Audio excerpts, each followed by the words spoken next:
Y esa sí estaría incluida porque cuando yo me fijo en este elemento, este está contenido en este elemento. Cuando me fijo en este elemento, está contenido en este elemento. Entonces sí está incluido. Si mi secuencia fuera 1, 2, 3, 4, si tengo la subsecuencia 1, 2, esta no está incluida. Y eso es porque aunque estos son elementos de aquí, están en el mismo conjunto, en el mismo evento. Tanto el 1 como el 2, aquí pertenecen al mismo evento. Entonces no está incluida. Si mi secuencia fuera 2, 4, 2, 4, 2, 5, la subsecuencia 2, 4 sí estaría incluida, porque este 2 proviene de acá y este 4 proviene de aquí. Aquí está repetido, pero es parte de esa secuencia. Una acción que se repitió. Es un elemento que está repetido, pero que cuando yo me fijo en las subsecuencias, uno proviene de este y el otro proviene de aquí.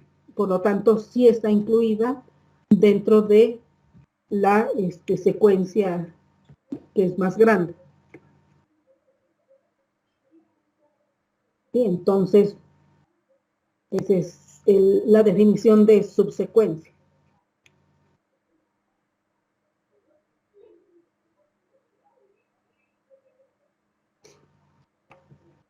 Nosotros podemos definir lo que es el soporte de una subsecuencia como la fracción de secuencias de la base de datos que incluyen la subsecuencia S. Entonces nosotros nos fijamos en esas fracciones de secuencias de la base de datos donde aparezca esa subsecuencia y esa fracción pues es el soporte de la subsecuencia. Ahora, un patrón secuencial va a ser una subsecuencia frecuente y eso significa que la subsecuencia va a tener un soporte mayor o igual a un mínimo soporte que nos hayan dado. Y entonces voy a buscar aquellas subsecuencias que tengan frecuencia alta, que rebasen este umbral que definimos. Y solo aquellas que cumplan con esa propiedad, pues son las que me van a interesar porque van a ser justamente estos patrones secuenciales que estamos buscando. Los patrones de interés. Entonces, por ejemplo, si esta fuera nuestra base de datos, nosotros tenemos 3 objetos. Tenemos el objeto A, el objeto B, el objeto C, y hay distintos instantes de tiempo en los que se generaron eventos. Entonces, por ejemplo, en el tiempo 10, para el objeto A, se generaron los eventos 2, 3 y 5. Para el tiempo 20, se generaron el evento 6 y el evento 1. En el instante 23, se generó el evento 1.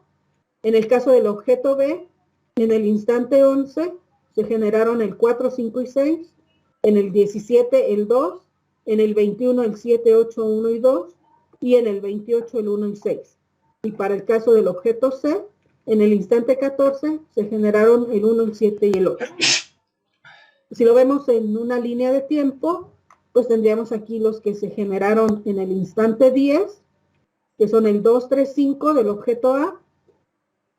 Después tenemos que en el instante 11, dentro del objeto B, se generaron el 4, 5 y 6. Después tendríamos el 14, que es del objeto C, el 1, 7, 8. Después tenemos en el instante 17, se generó el 2 en el objeto B. Después tenemos en el 20, se generaron el 6 y el 1 del objeto A. En el 21 se generaron el 7, 8, 1 y 2 del objeto B. Luego en el 23 se generó el 1 del objeto A y en el 28 se generaron el 1 y 6 del objeto B. Entonces, esa sería como la secuencia de eventos que se dieron a lo largo de esa base de datos durante toda esta línea de tiempo. Y lo que nos interesa es poder extraer patrones secuenciales. A partir de esta línea de tiempo, pues poder identificar ciertos patrones que cumplan con cierta secuencia y que tengan una frecuencia que rebase,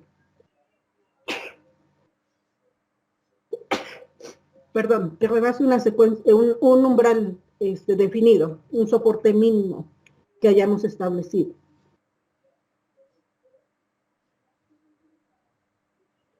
Entonces, el problema de extracción de patrones secuenciales consta de, dada una base de datos de secuencias y un umbral de soporte mínimo, encontrar todas las subsecuencias frecuentes.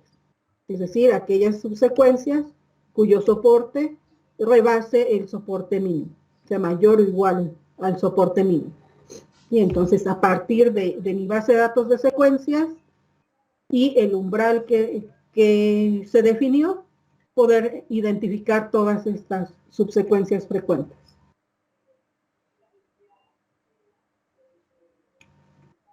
Entonces, por ejemplo, tengo esta base de secuencias, tenemos el objeto A, B, C, D y E, y los diferentes instantes de tiempo.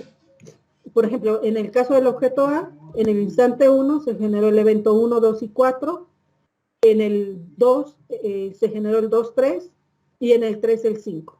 Para el caso de B, en el 1, 1 y 2, en el 2, 2, 3, 4, en el C, en el 1, 1, 2, para el 2, 2, 3, 4, para el 3, 2, 4, 5, en el caso de D, en el instante 1, solo el 2, en el instante 2, el 3 y 4, en el instante 3, el 4 y 5, y en el caso de E, en el instante 1, 1, 3, y en el instante 2, 2, 4, 5.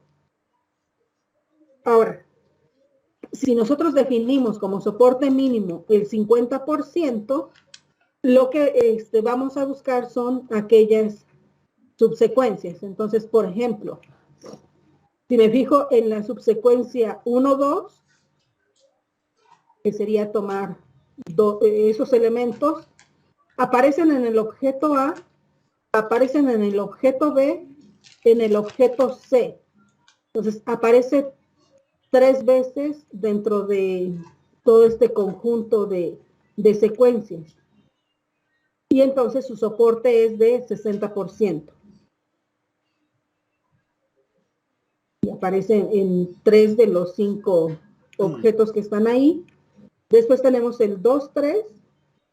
Aparece aquí, en el objeto A, aparece en el objeto B, en el objeto C y nada más.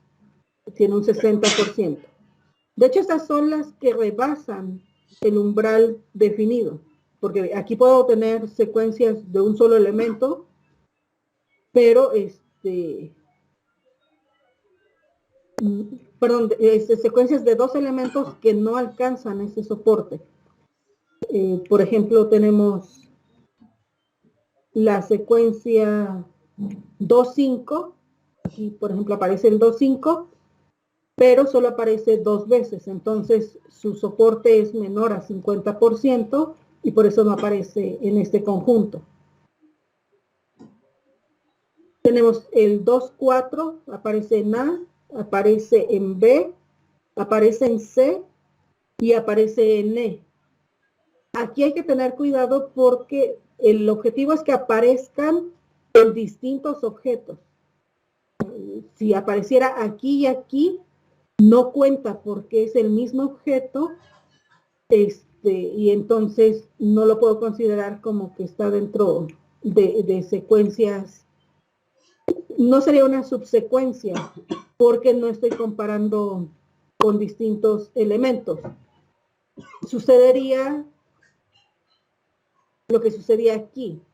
1 y 2 están dentro del mismo conjunto de secuencias, entonces no está incluida.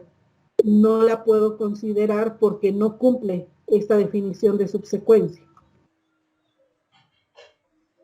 Y entonces necesito que forzosamente aparezcan, pero en distintos objetos. Entonces, estos son algunas subsecuencias frecuentes que están cumpliendo con esa propiedad. Aquí recuerden, cuando me fijo en 3 y 5, lo que tengo es, por ejemplo, acá aparece el 3 y aquí aparece el 5. Aquí sí me fijo en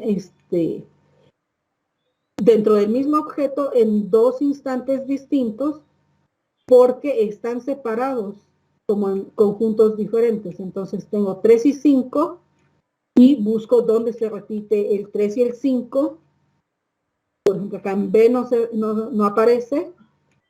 En C sí aparece, está aquí el 3 y aquí está el 5. En el D también tengo el 3 y tengo el 5. Y en el E también tengo 3 y 5. Por eso su frecuencia es de 80. Y así para cada una de estas subsecuencias voy verificando cómo se van cumpliendo esos eventos, cómo fueron sucediendo.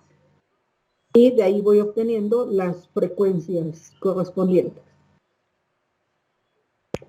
También por eso puedo tener este tipo de secuencias, 2 y 2, porque aparece en dos instantes distintos. El 2 se repitió aquí. Y entonces busco dónde se repite esa secuencia dentro de los objetos. Hasta aquí no sé si hay alguna duda.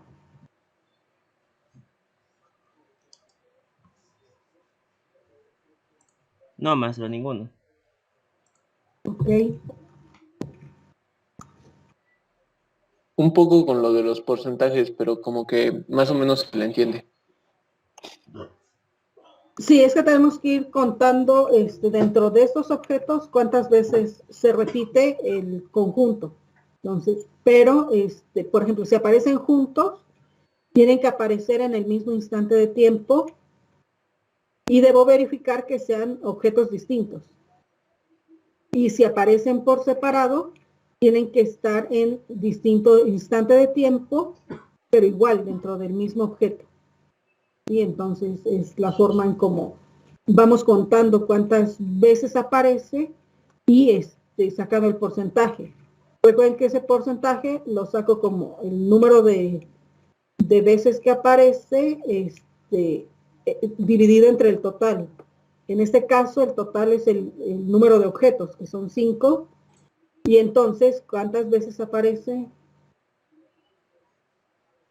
Por ejemplo, si aparece 3 veces, pues son 3 entre 5, y de ahí se van sacando estos porcentajes. ¿Sí? Si son 4 de 5, o si solo aparece una vez de las 5, etc. Así es como obtenemos estos porcentajes. Ah, ok. Ya, más o menos. Es que me estaba confundiendo con el min sub. Ah, no, comparo contra él, porque si está por arriba del min sub, entonces lo conservo, lo considero una subsecuencia frecuente, pero si no rebasa entonces no lo es. Por ejemplo, déjenme identificar una secuencia que no cumpla.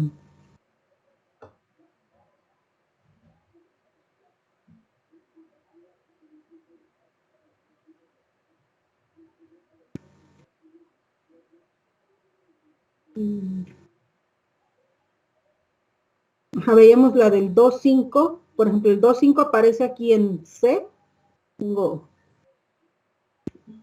Y aparece en E.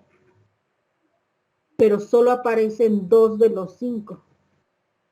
Entonces su porcentaje sería del 40%, y no rebasa este mínimo.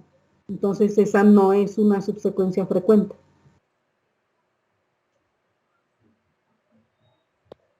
Y por ejemplo, ¿esto solo sirve para números o también lo utilizan para palabras o cosas así?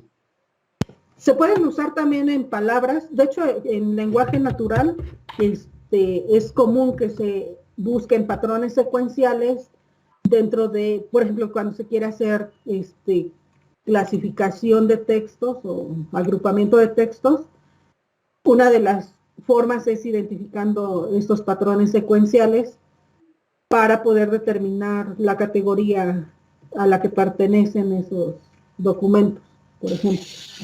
Por ejemplo, si yo meto, no sé, a la base de datos 5 libros de terror, 5 de comedia, 5 de, no sé, actuación, o sea, de educación, busca las palabras que son consecuentes, las guarda, y si otro repite esos patrones, los categoriza.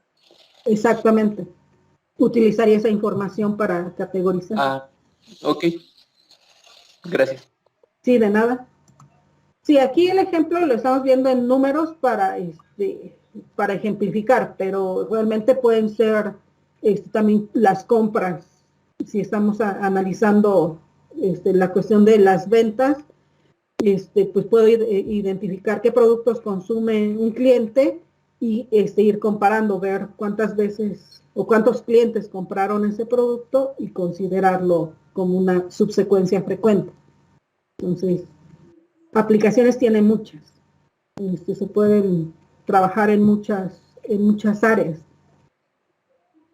Ahora, ¿cuáles de los problemas que podemos tener cuando buscamos estos patrones secuenciales? Pues es el número de subsecuencias que yo puedo encontrar. Si yo quiero buscar subsecuencias de tamaño K dentro de una secuencia de tamaño N, pues voy a tener una cantidad importante de secuencias, porque, por ejemplo, acá si N vale 9, que son las 9 letras que aparecen aquí, y busco subsecuencias de 4, pues hay muchas combinaciones posibles de seleccionar estas 4 posibilidades. De hecho es N en K. En este caso, N es 9, K vale 4, serían 126 posibilidades, 126 subsecuencias de tamaño K en esa en esa secuencia de tamaño N. Entonces, bueno, ahí dependiendo de esos valores de N y de K, pues será que tanto crezca el número de subsecuencias que yo puedo obtener. Y pues en general, en problemas reales, pues tengo secuencias muy grandes. Y necesito encontrar subsecuencias de un cierto tamaño. Entonces, pues este número puede volverse muy grande dependiendo del número de elementos que tengan esa secuencia. De hecho, si tengo n eventos, encontrar subsecuencias de tamaño 1, las candidatas serían n. Puedo formar n subsecuencias de tamaño 1. Pero si quiero subsecuencias de tamaño 2, ya estoy ante n por n menos 1 sobre 2 más n al cuadrado como candidatos. Porque puedo tener los dos juntos, eso es lo que me da el n por n menos 1 entre 2, pero aparte los puedo tener por separado. Y esas son n cuadradas posibilidades de subsecuencias. Entonces, pues si tengo un número importante de subsecuencias candidatas. De hecho, ya para 3, pues se va a incrementar mucho más ese número. Ese es como uno de los problemas principales, que el crecimiento es exponencial.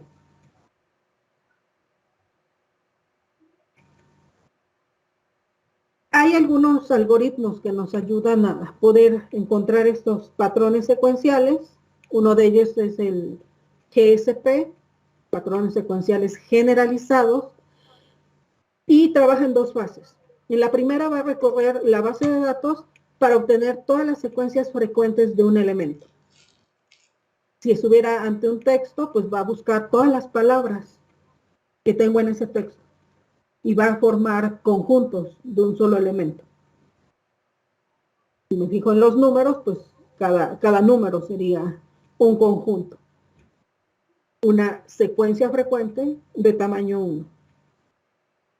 En la segunda fase, lo que va a hacer es que mientras se encuentran nuevas secuencias frecuentes, vamos a hacer 4 pasos. El primero es la etapa de generación. Vamos a generar K secuencias candidatas a partir de las K-1 secuencias frecuentes. Que este paso sería un poco parecido a cuando buscábamos los large item sets. Empezábamos con los conjuntos de un tamaño 1, nos fijábamos en los que rebasan el soporte, en este caso igual, me fijo cuáles son las que rebasan ese umbral, que serían mis secuencias frecuentes, y a partir de esas construyo los candidatos para el tamaño 2. Y luego cuando me quedo con las secuencias frecuentes de tamaño 2, voy a construir para tamaño 3. Y así hasta que ya no pueda construir más secuencias. Entonces, primero encuentro todas las candidatas, todas las posibilidades. El segundo paso es podar. Vamos a podar aquellas que no rebasen el soporte mínimo. Las que no, de hecho, aquí en lugar de ir evaluando cada una para ver si rebasa o no el soporte mínimo, lo que vamos a hacer es fijarnos en la secuencia previa y si no es frecuente, la elimino. Esto me va a ayudar a reducir un poco esa búsqueda de no tener que estar contando la frecuencia de mis secuencias, sino tomar en cuenta esa propiedad de que si un subconjunto no es frecuente, un conjunto más grande tampoco va a ser frecuente. Y así es como puedo ir reduciendo ese conjunto de candidatos. Voy a quitar aquellas secuencias de tamaño K que contengan alguna secuencia de tamaño K-1 que no haya sido frecuente. Hago un conteo. Sí, perdón. ¿Alguien iba a preguntar algo? ¿No? Después hago un conteo. Voy a recorrer nuevamente el conjunto de datos para obtener su soporte de las candidatas.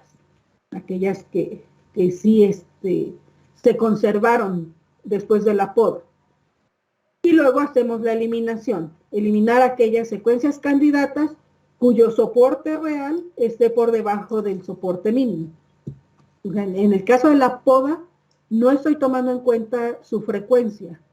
No estoy tomando en cuenta todavía cuántas veces se repite. Simplemente estoy tomando en cuenta que proviene de una secuencia que no era frecuente. Y por eso la puedo eliminar. Y ya en el proceso de eliminación, entonces sí ya estoy contando cuántas veces se repite. Pero ya tengo un conjunto de datos, de candidatos más reducido. Entonces, este paso de poda es simplemente para reducir mi conjunto de candidatos y ya en el de eliminación quedarme con las que cumplan con la propiedad de tener un soporte mayor o igual que el soporte mínimo.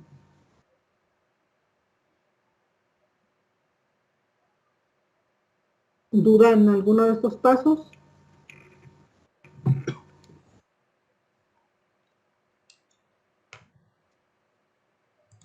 No más.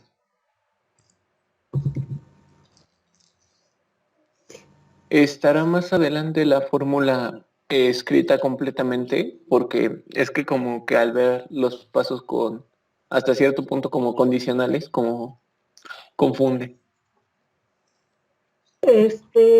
Sí, aquí viene un poco cómo se van obteniendo y luego viene un ejemplo. Entonces, creo Ok, que en el más ejemplo fácil. va a quedar un poco más claro. Sí, a lo mejor es eso. Gracias. Sí, de nada. Entonces, ¿cómo genero los candidatos? Mi caso base va a ser el K igual a 2, porque partí de tener en el paso 1 encontrar todas las secuencias de tamaño 1. En este caso voy a ir combinando esas secuencias de tamaño 1 para generar mis secuencias de tamaño 2. Voy a ir combinando pares de secuencias. Voy a obtener dos secuencias candidatas. El conjunto formado por las secuencias separadas en conjuntos o formando un solo conjunto. Entonces, de cada par de secuencias, obtengo estas dos. Ponerlos en conjuntos separados o poniéndolos en un mismo conjunto. Generalmente este caso base es el que nos genera más candidatos y es el que nos incrementa el tiempo en cuanto a construcción de candidatos por el número de secuencias que se forman. Aquí tengo, si tengo, por ejemplo, 100 secuencias de tamaño 1, voy a tener 200 de tamaño 2, porque tengo dos posibles candidatos. Cuando ya estoy ante un K mayor a 2, vamos a combinar dos secuencias frecuentes de tamaño K-1 para formar una secuencia candidata de tamaño K. Si la subsecuencia obtenida al eliminar el primer evento de W1 es la misma que la subsecuencia obtenida al eliminar el último evento de W2, entonces las combino y las conservo como candidatas. No todos los posibles conjuntos van a ser candidatos. Tienen que cumplir esa propiedad.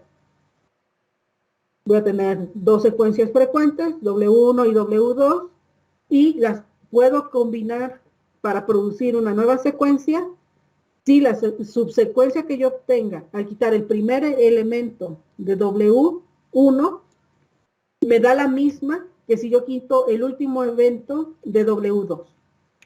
Solo en ese caso las puedo juntar para formar mi candidato.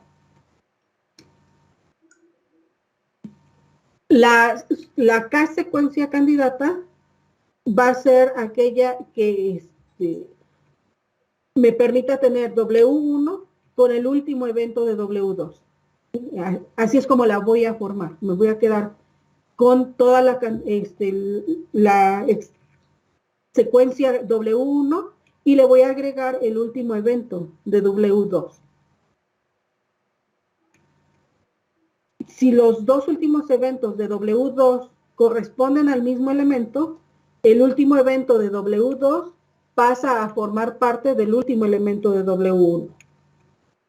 Entonces, como la condición que van a estar cumpliendo estas secuencias candidatas. Entonces, viendo el ejemplo, tengo una secuencia W1 que tiene tres eventos, el 1, el 2, 3 y el 4, y W2 tiene dos eventos, el 2, 3 y el 4, 5. Dice que estas van a producir una secuencia candidata que va a ser 1, 2, 3, 4, 5. Porque dice que me voy a quedar con la que tenía del W1 y le voy a agregar el último evento de W2. Pero aquí como el 4 está compartido, me va a quedar el 1, 2, 3, 4, 5. Entonces me quedo con esta primera parte de W1 y el último elemento del W2.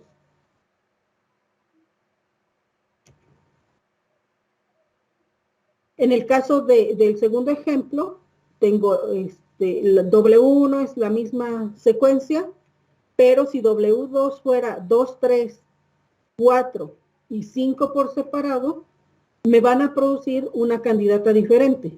Voy a tener el 1, 2, 3, 4 y 5. Porque este coincide fielmente con este. Entonces se va a mantener y luego este se va a unir aquí al final. En el caso del 1, 2, 6, 4 y 1, 2, 4, 5, no es necesario combinarlas porque la secuencia candidata que yo obtendría sería el 1, 2, 6, 4, 5, que sería quedarme con esta parte y luego con lo último de W2. Y eso es porque si dicha secuencia es una posible candidata, la voy a obtener combinando otra subsecuencia. Sería combinando W1 con esta secuencia, 1, 2, 6, 5. Entonces, si yo tengo otra subsecuencia que al combinarla con W1 me permite obtener una candidata,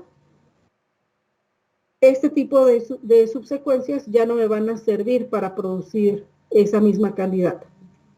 Entonces, como seguramente esta aparece primero, esta ya no es necesario combinarlas porque voy a estar produciendo el mismo candidato. Y entonces, bueno, ahí hay que ir considerando todas aquellas posibilidades o aquellas combinaciones que ya se dieron, pues no hay que volverlas a generar. No necesito generar varias veces la misma secuencia candidata. Basta con una vez.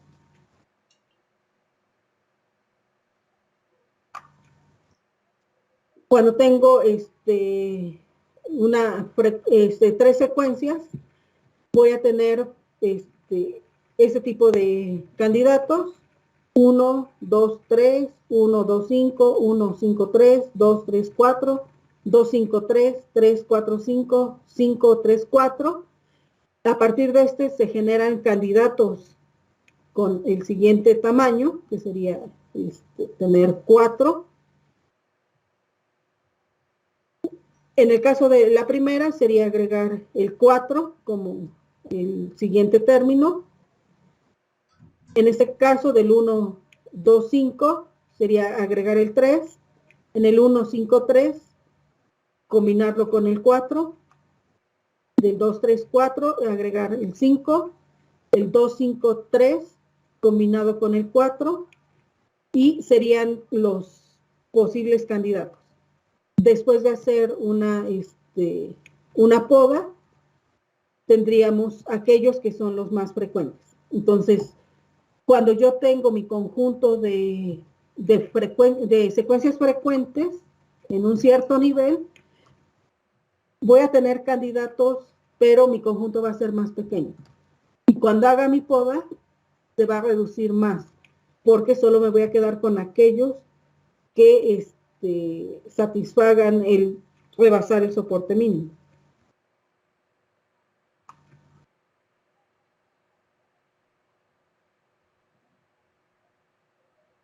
Ahora, si yo tengo este conjunto de secuencias individuales, los candidatos iniciales, que son de tamaño 1, tengo A, B, C, D, E, F, G y H.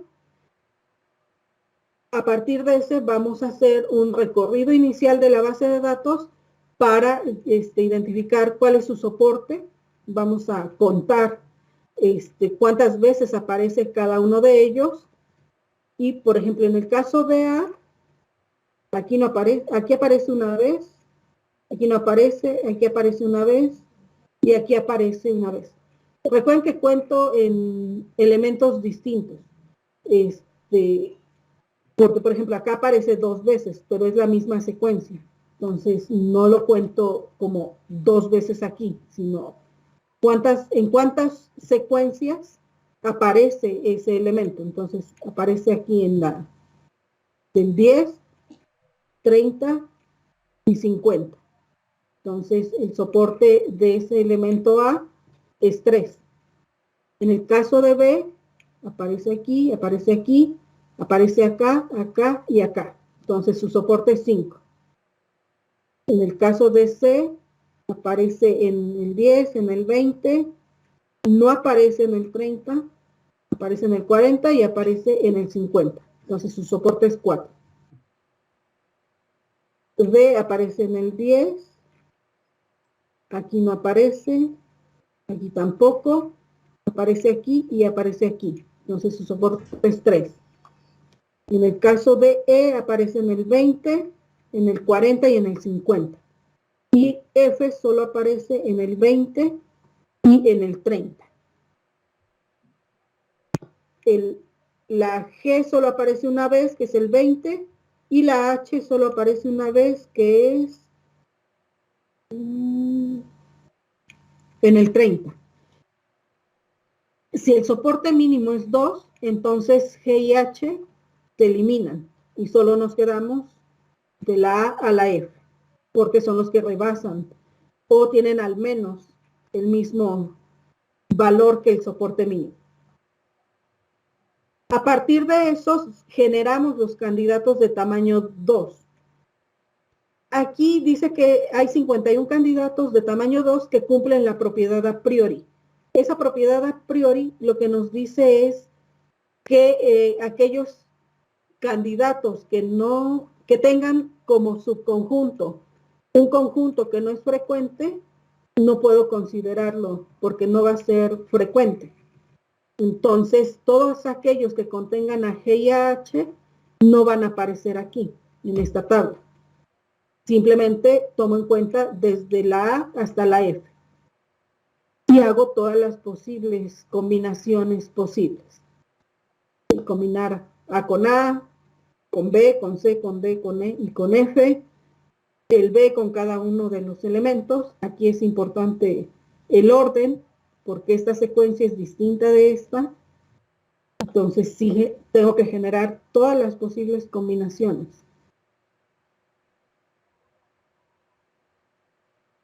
De ahí vamos a hacer el procedimiento de poda. En total se podó el 44.57% de las 92 secuencias posibles. Estas 92 sería tomando en cuenta a G y a H, pero decíamos aquellas que contengan a G y a H no van a ser secuencias que cumplan con la propiedad a priori. Por lo tanto, esas no me son de utilidad.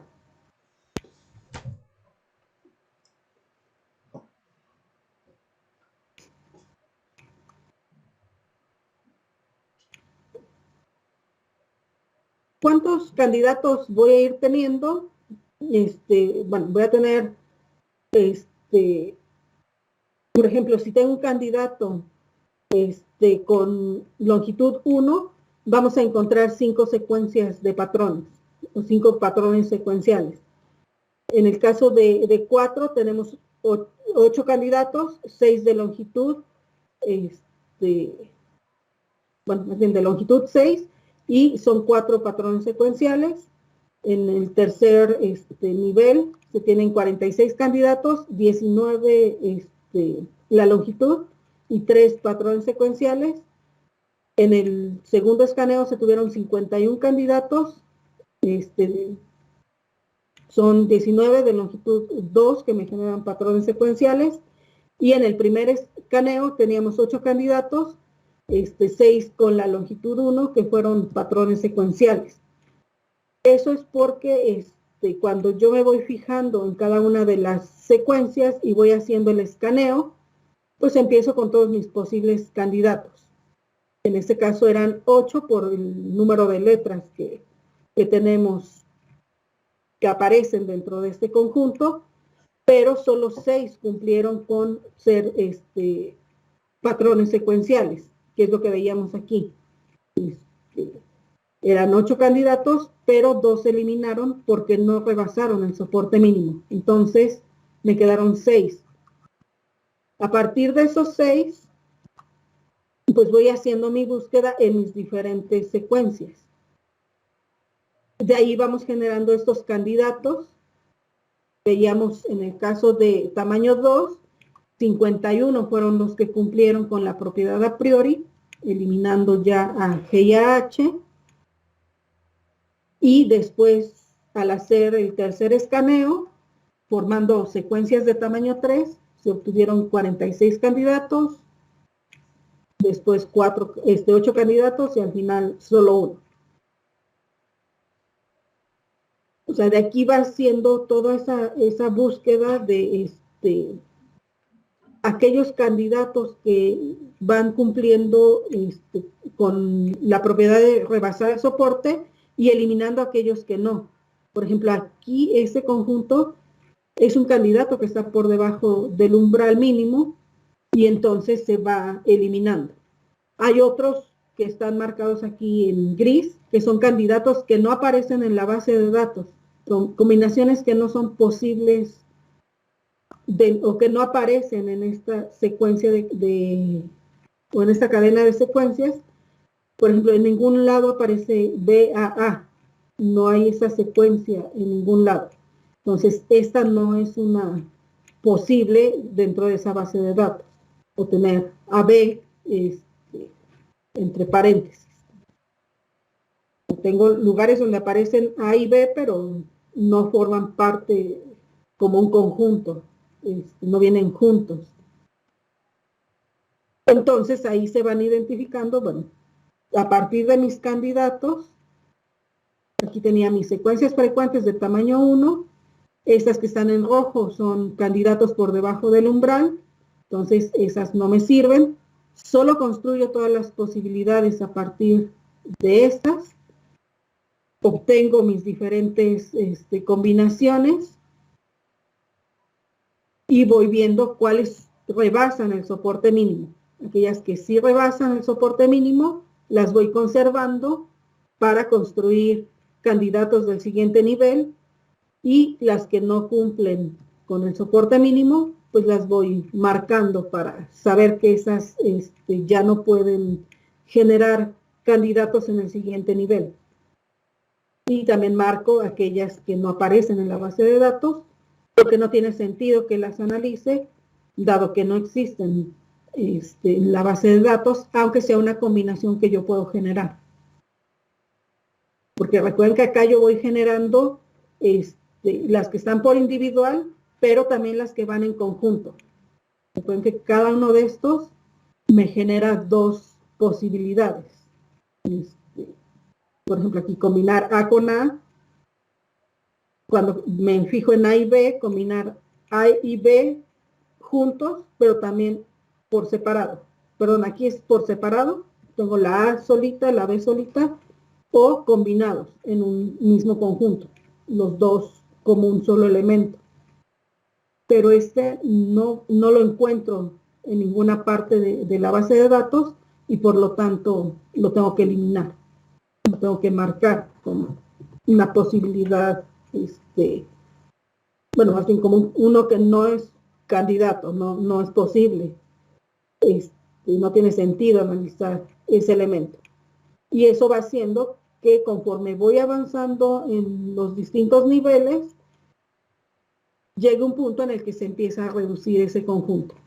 Decíamos, el de longitud 2 siempre va a ser el conjunto más grande, donde voy a tener que analizar más patrones, pero después va a ir reduciendo hasta pues ya tener solo un candidato.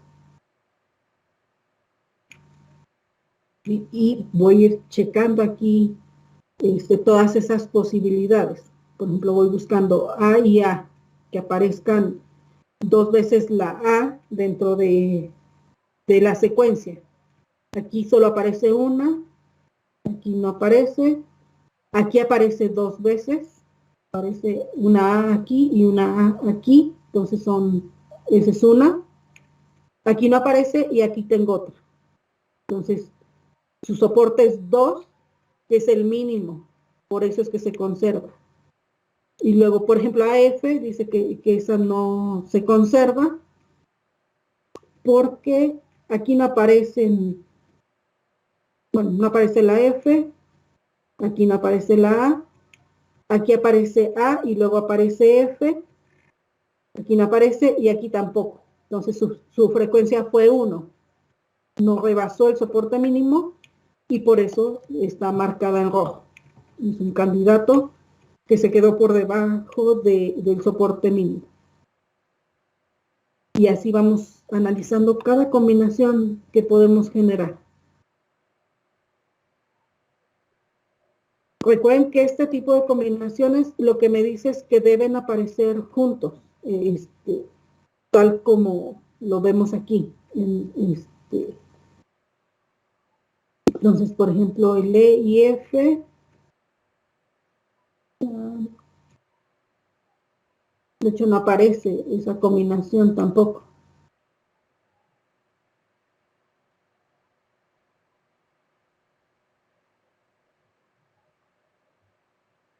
Entonces, este ya no me va a generar ningún conjunto. Entonces, bueno, esa es la idea de este método de patrones secuenciales generalizados. No sé si queda un poco más claro, si hay alguna duda.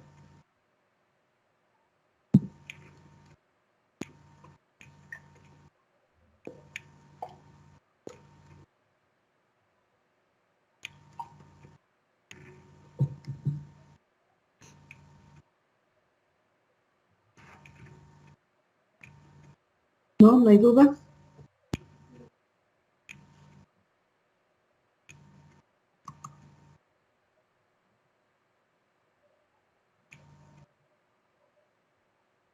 Creo que no, profe. Ok. Ese fue uno de los métodos. El otro, el SPADE o SPADE, aquí se basa en el concepto de clases de equivalencia para identificar esos patrones secuenciales, para descubrir esos patrones. Es un método de identificación de secuencias frecuentes basado en una representación vertical. Aquí la representación va a cambiar, ahora va a ser una representación vertical. Lo que se hace primero es transformar la base de datos de secuencias en un conjunto enorme de ítems. Vamos a tener un elemento seed y un elemento aid. Ahorita vamos a ver en qué consisten estos elementos, pero vamos a ir teniendo estos pares de elementos y toda mi base de datos de secuencias la voy a transformar a esta estructura que me va a generar todo un conjunto de ítems. Las subsecuencias van a ir creciendo usando el algoritmo de generación de candidatos de a priori. Aquí vamos a utilizar la estrategia que utilizábamos cuando construíamos los large item sets. Ese es el criterio que vamos a usar para ir generando las subsecuencias. Entonces, realmente lo que voy a tener es aquí el seed, es el objeto, lo que corresponde a cuando veíamos el de patrones generalizados, lo que era nuestro objeto, y el aid es el evento,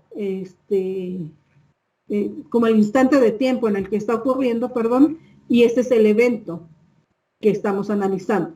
Entonces, para el objeto 1, en el tiempo 1, solo se generó el evento A. En el objeto 1, tiempo 2, el ABC. En el objeto 1, tiempo 3, AC. Y en el caso del objeto 1, en el tiempo 4, el D. Y en el mismo objeto, en el instante 5, C y F. Entonces, estos son todos los eventos que se fueron generando para el primer objeto. Y luego tengo el segundo objeto en los distintos instantes, los eventos que se generaron. En este caso son 4 objetos. Y vamos a ir haciendo el análisis de cada uno de esos elementos. Entonces, en el caso de A, del ítem A, tenemos que aparece en el seed 1, aid 1, en el 1, 2, en el 1, 3, luego tenemos el 2, 1. Aquí vamos a sacar o extraer solo la información referente a este ítem. Entonces en el 2, 1 también lo tenemos, en el 2, 4, en el 3, 2 y en el 4, 3, que son los que aparecen aquí. Y luego me fijo en el ítem B y veo dónde aparece. Entonces está en el 1, 2, está en el 2, 3, está en el 3, 2, en el 3, 5, en el 4, 5. Solo aparece en esos eventos. Y así voy analizando cada una de las letras. En este caso sería hasta la F. De la A a la F. Si analizáramos la C, pues tendríamos que aparecer en el 1, 2, en el 1, 3, en el 1, 5, en el 2, 2, en el 2, 3, en el 3, 4, en el 4, 4 y en el 4, 6. Entonces, su tablita quedaría con esos elementos. Ya que analicé de forma individual, voy a ir construyendo los del siguiente nivel, ir combinando dos elementos. Si combino A y B, voy a ir teniendo el objeto y luego en qué evento aparece A y en qué evento aparece B. En qué instante de tiempo fue apareciendo esa combinación. En el caso de A, aparecía en el 1,1, pero el B aparecía en el 1,2.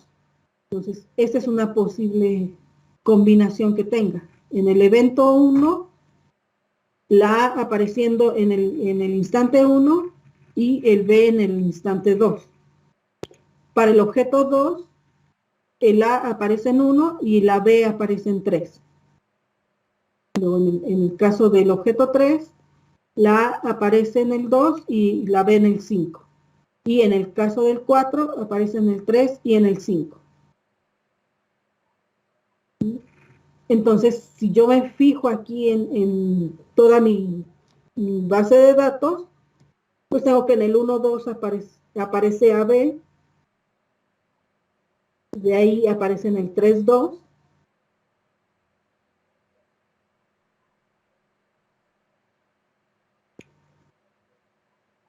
ok, lo que pasa es que, por ejemplo, aquí tengo que en el 2 aparece en el 1 y en el 3. Si me fijo en el 2, la A aparece aquí en 2,1 y la B aparece en 2,3. Entonces, puedo combinar aquí. Están apareciendo en ese mismo objeto, nada más que aquí aparecen en instantes diferentes. No aparecen juntos, aparecen separados, pero se da esa combinación. Por eso aquí también aparece.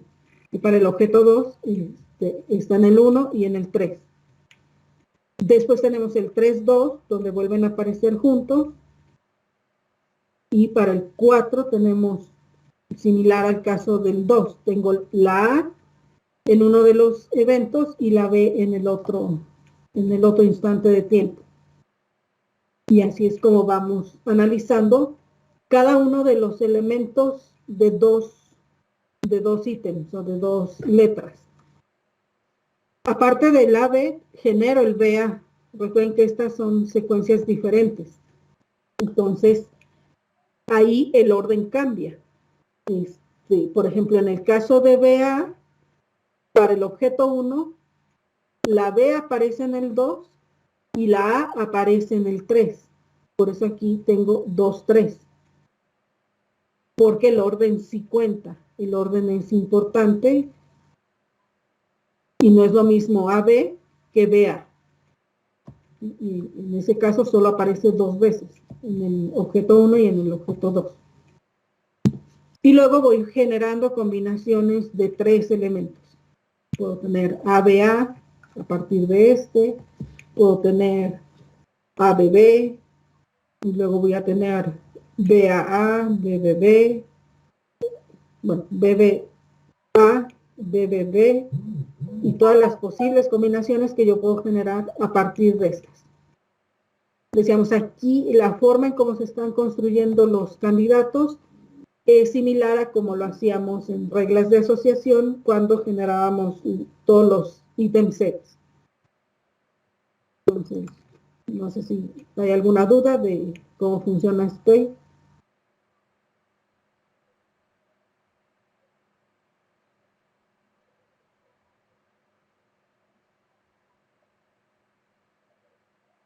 De todas formas van a estar las diapositivas en Teams, ¿no? Sí, esas ahí van a aparecer para que las puedan analizar con más calma.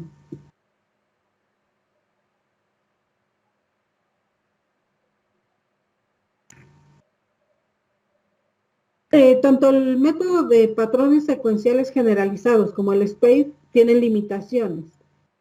Una es que se recorre la base de datos varias veces, porque tengo que estar analizando cuál es la frecuencia, cuál es el soporte de cada una de esas secuencias que se van generando, y entonces cada vez que genero una secuencia, tengo que checar o acceder a la base de datos. Además se hace una búsqueda en anchura. Los patrones largos se construyen a partir de patrones más cortos. Eso obliga a que consideremos un número exponencial de candidatos. Decíamos, ese número de posibles candidatos se vuelve exponencial y eso hace que también pues sea un problema. Generamos un número enorme de candidatos. Si tuviera 1000 patrones de tamaño 1, tendría 1.5 millones de patrones de tamaño 2. Entonces, eso es un problema para estos algoritmos, el número de candidatos que yo puedo estar generando. Descubrir una secuencia de tamaño 100 necesita considerar 10 a la 30 subsecuencias. Decíamos, voy a ir tomando de esos 100 todas las posibles valores para ahí. O sea, si quiero 1 de 100, 2 de 100, 3 de 100, 4 de 100. Entonces tengo todas las posibles combinaciones que yo tenga que ir generando para obtener una secuencia de tamaño 100. Eso también es un problema para estos métodos. Se vuelven muy costosos estos métodos y también pues muy tardados al momento de ejecutarlos.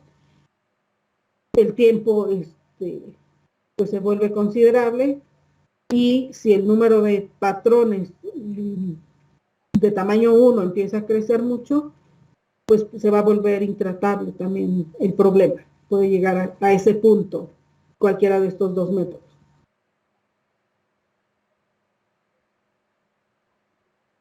De ahí surgió otro método que se llama prefix span, que lo que hace es buscar los patrones secuenciales, pero usando las proyecciones de prefijos. Va a ir tomando en cuenta los prefijos y a partir de esos va a ir generando aquellos posibles patrones secuenciales. Si yo tengo esta secuencia, tengo varios prefijos que puedo obtener de esa secuencia. Un prefijo es tener la A solita, que sería fijarme en esta A. Otro es tener AA, que sería combinando esta A con este A.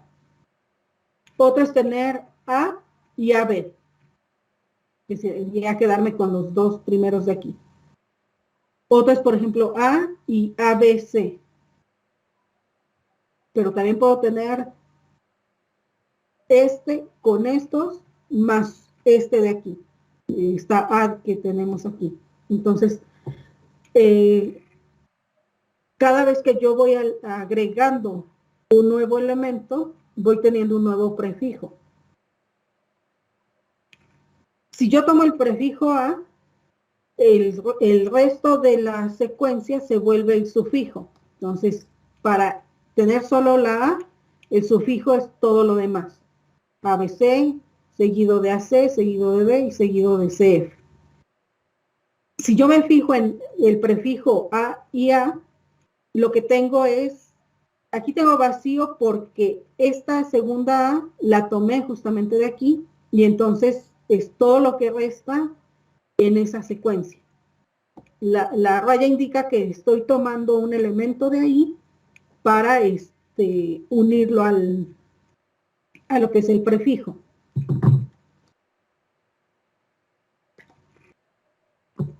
Y entonces todo lo que resta se vuelve el sufijo. También puedo tener AB. Si yo me fijo en este prefijo, todo lo que resta es esta C y lo que sigue de aquí. Porque este es el sufijo que estoy tomando. Perdón, el prefijo que estoy tomando. Estoy tomando A y B como prefijo y entonces el sufijo es todo lo demás. Esta no la tomo en consideración. Nada más me fijo en lo que resta de ahí. Entonces, esta idea del prefix span empieza con este concepto de prefijo y a partir de eso pues se va fijando cuál sería el resto de la secuencia para ir haciendo los análisis.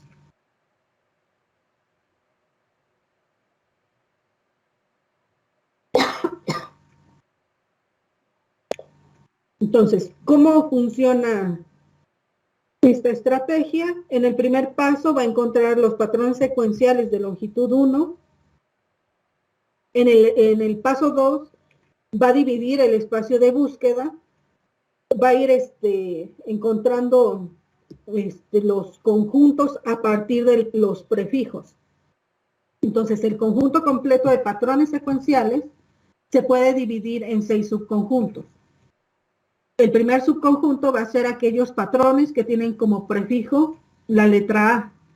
Como segundo conjunto tengo los patrones con prefijo B, luego los patrones con prefijo C, con prefijo D, con prefijo E y con prefijo F. Y a partir de eso, pues tengo todos los patrones posibles. Pero me voy a ir fijando en los prefijos.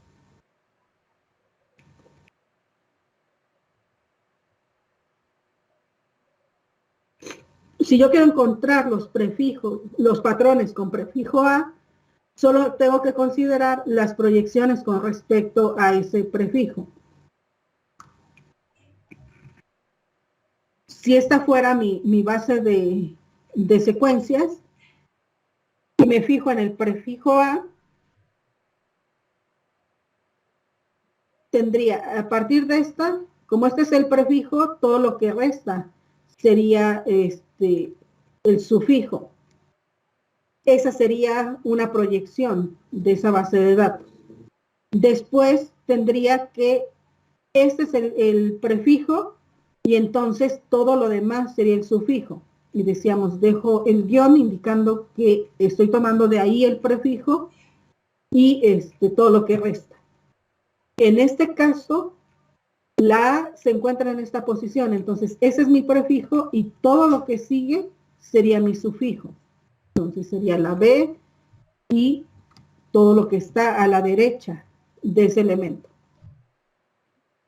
En esta pasa algo similar, tengo la A en esta posición y entonces todo esto sería el sufijo que estaría tomando en consideración.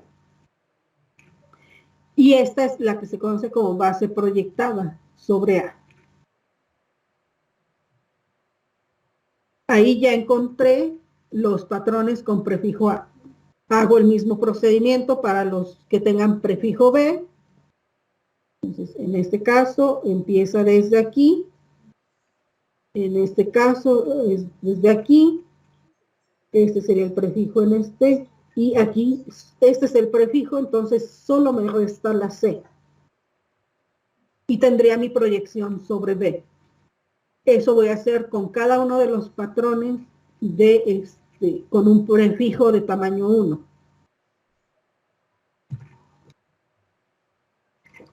Después vamos a identificar patrones de longitud 2 que tienen A como prefijo. Y entonces voy a ir generando las combinaciones posibles. Voy a tener AA, AB juntos, AC, también voy a tener AC junto, AD junto. Recuerden que cada par de elementos me va a generar dos candidatos, teniéndolos por separado o teniéndolos juntos, y entonces voy a generar todos los posibles de tamaño 2 con el prefijo A, todos aquellos que empiecen con A. Por ejemplo, ahí no puedo tener el BA porque ya sería de otro conjunto. Sería del conjunto cuyo prefijo es B. Sí, entonces, por eso habla de que se van formando distintos grupos. Vamos a ir separando todos los patrones de acuerdo a su prefijo. Y sobre esos vamos a ir trabajando.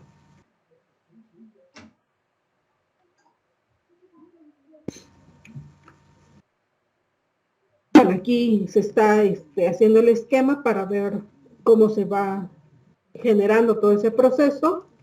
Empiezo con los de longitud 1, después me fijo en todas las secuencias que tienen como prefijo A y saco la base de datos proyectada. De ahí se van generando los de tamaño 2 y vamos a ir analizando pues todos aquellos que cumplen con tener ese prefijo. Y así vamos a ir construyendo pues todas las posibilidades de candidatos que tengamos.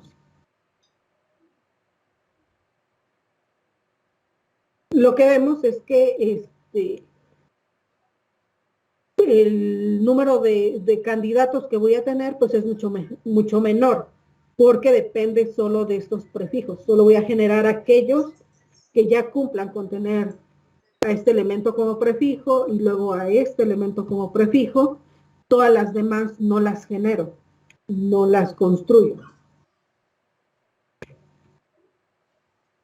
Entonces, las ventajas no se generan secuencias candidatas, realmente las estoy analizando justo en cada momento. Las proyecciones son cada vez más pequeñas, dependo de esos prefijos nada más. Puedo tener pseudo proyecciones, que serían punteros en memoria para ir identificando las posiciones del prefijo dentro de las diferentes secuencias y poder saber quiénes son los elementos que voy a ir obteniendo posteriormente. Y todo lo que va a ser el sufijo de esas secuencias.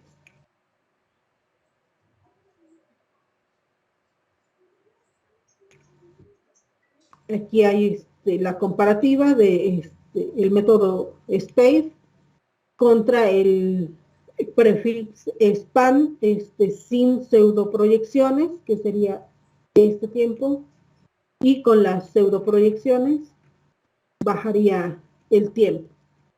Y entonces, muchas veces se utilizan estas pseudoproyecciones para pues bajar el tiempo de ejecución del algoritmo, ¿no?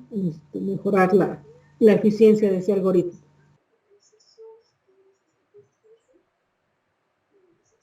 Bueno, aquí están comparando con diferentes métodos con algunas bases de datos para pues mostrar cómo es el comportamiento. Este es el comportamiento de patrones secuenciales generalizados. Después tenemos es otro método que se llama FreeSpan. Luego tenemos el SPADE y finalmente el prefix span, que bueno, es el que obtiene mejor tiempo. En esta igual el prefix span es el que tiene mejor tiempo. Después tenemos el SPADE, el FreeSpan y el más costoso es el de patrones secuenciales generalizados. Ese es el método que requiere más tiempo de ejecución.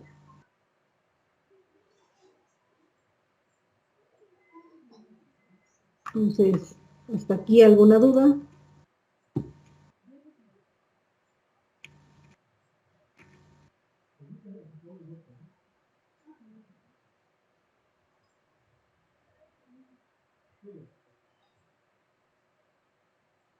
Y bueno, obviamente estos métodos, pues los vamos a, algunos de ellos vienen implementados en Weka y pues vamos a utilizarlo para ver las secuencias que van generando para pues poder analizarlas ahí más fácilmente y sobre todo en conjuntos más grandes y poder ver lo que genera.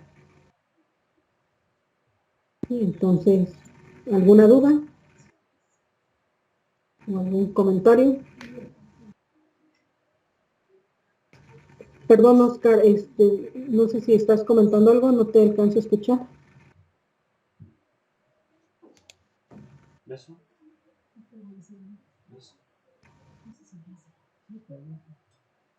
Ok, entonces, pues si no hay dudas, le vamos a dejar aquí y nos veríamos el próximo lunes.